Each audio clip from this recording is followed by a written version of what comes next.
Y seguimos aquí en la Casa de las Utopías Posibles. Los estoy recibiendo yo, Miguel Ángel Tenorio, para la emisión número 28 de esto que le he llamado Seré Curioso. Los rollos del disidente, que soy yo, Miguel Ángel Tenorio. Preguntas para el presidente. Como decía en su poema Mario Benedetti, seré curioso, señor ministro, ¿de qué se ríe? Yo hago la adaptación y digo, seré curioso, señor presidente, ¿de qué se ríe? Porque, a ver, de que va a lograr imponer sus libros de texto. Libros de texto que vuelvo a sacar aquí el punto de que yo no los he leído completos, simplemente, digo, me han llegado mucha información, pero me interesa mucho el análisis que hace que fue un gran líder en el 68 y a quien desde entonces yo admiré, junto con varios otros que a mí, por ejemplo, me maravillaron. Marcelino Perelló por su irreverencia, por a lo mejor también Félix Gamundi, que era de la ICIME, pero... Y yo debo decir que a mí, por ejemplo, el que desde mis 14 años, cuando yo me acercaba a las sesiones del Consejo Nacional de Huelga, el que nunca me pareció nada brillante y sus argumentaciones me parecían huecas, era Pablo Gómez, que ahora está en la 4T. Bueno, pero de las cosas que plantea Gilberto Guevara, por ejemplo, dice que parece que quiere evitarse que los niños desarrollen el pensamiento abstracto de las matemáticas, la física y la historia, lo cual, ¿qué sucede? Favorece la existencia de un pensamiento único. Y yo creo que ese es lo que nos debemos de quitar. Claro, usted lo que promueve, señor presidente, y seguramente por eso se ríe, es que está logrando que su pensamiento único sea el que domine por lo menos a Morena y a todo el 60% de gente que le cree. Bueno, a mí me recuerda mucho esto de cuando yo a mis 16 años recibía las publicaciones de la agencia de propaganda china Guozi Shudian, donde todos los periódicos hablaban de que todo parecía moverse en China gracias al iluminado pensamiento del gran líder Mao Zedong. Era el pensamiento único de arriba para abajo.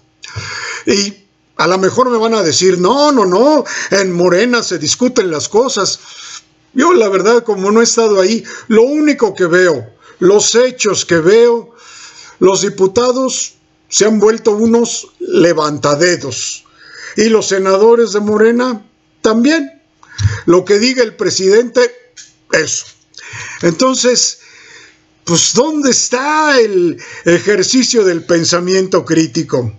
Para mí, lo ideal de la educación sería formar hombres y mujeres con pensamiento libre, que pudieran discutir, que pudieran cuestionar, que no hubiera dogmas. Yo escribí mi obra El hombre del sureste en el año 1988. la logré estrenar en 1990. El personaje central es este controvertido gobernador de Tabasco, como usted, señor presidente, Tomás Garrido Canaval. Y yo pensé que usted iba a seguir más o menos el camino de Tomás Garrido Canaval, pero no, a usted le ha dado por querer dar lecciones de moralidad, cuando la verdad, perdóname, pues usted no puede dar lecciones de moralidad. Alguien que se alía al Partido Verde, que es el partido más corrupto que hay en México, no puede hablar de moral para nada. Y bueno, hay muchas otras cosas, pero todo parece que los argumentos que se dan tienen que ver con un sentido moral. Por ejemplo, entre las pocas cosas que he visto, consideran, por ejemplo, el individualismo perverso. Ya el hecho de establecer ese tipo de vocabulario me parece, eso sí me parece perverso, porque no contribuye a la discusión. Tal vez por eso las discusiones que todavía hasta hace algunos años yo tenía y que a mí me daba mucho gusto tener, intercambiar opiniones con gente que pensaba diferente que yo,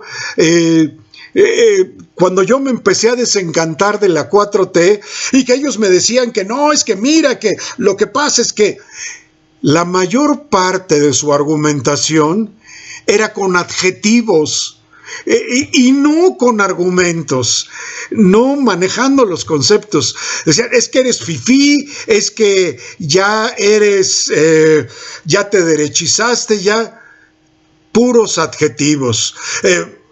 Ya eres un corrupto. Pues no, a ver, pruébame que soy un corrupto, cabrón.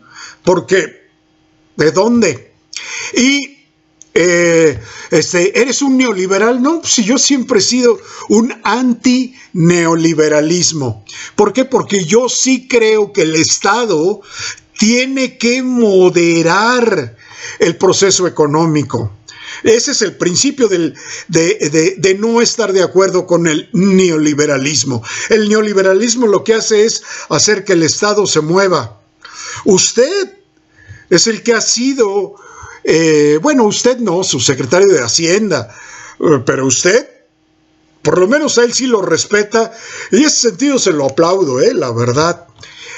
El secretario de Hacienda es un reconocido neoliberal, prestigiado en el mundo, y él ha manejado la economía de manera impecable, porque Carlos Ursúa, que fue su primer secretario de Hacienda, finalmente era supervisado por Rogelio Ramírez de la O, y lo mismo el siguiente secretario de Hacienda, y ahorita se me va el nombre, Arturo, pero bueno, que fue compañero de la UAM, claro, él estaba creo que en Iztapalapa y yo en Xochimilco, pero caray,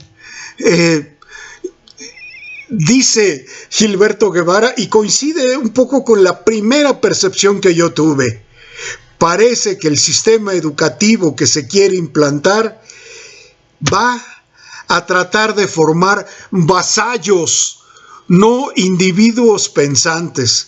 Por eso yo estoy de acuerdo totalmente con Xóchitl Gálvez, caray, me entusiasma y ojalá que sea la candidata. Tal vez no logre llegar a la presidencia porque no tiene estructura. Morena tiene pues toda la que le quitó al PRI. Pero pues ojalá y logremos en la sociedad civil o a través de la sociedad civil, de las organizaciones sociales y de los individuos libres como yo, desencantados de la 4T, que podamos frenar que Morena tenga la mayoría en el Congreso. ¿Por qué? Porque yo sí no quiero que se destruya al INE y que lo vuelvan a los tiempos de Manuel Bartlett cuando era secretario de Gobernación. No, yo quiero que haya transparencia, otro de los triunfos de los que venimos de la lucha desde el 88. Y ni hablar de la elección directa de los ministros de la Corte. No. Así que yo voy con Xóchitl.